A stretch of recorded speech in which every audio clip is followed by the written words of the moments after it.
Itinanggi kahapon ng Department of Health o DOH ang isang kumakalat na mensahe na nagsasabing isang ospital ng Kagawaran ay naka-lockdown dahil sa pasyente na may coronavirus.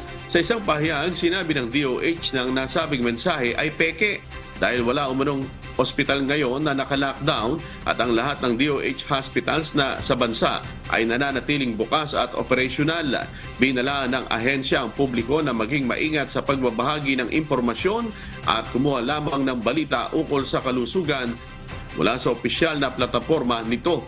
Dagdag pa nito, hindi maaaring maglabas ang DOH Epidemiology Bureau ng pinakabagong ulat ukol sa vaccine accomplishment hanggang maayos ang migrasyon ng Department of Information and Communications Technology sa Vaccine Information Management System ng DOH.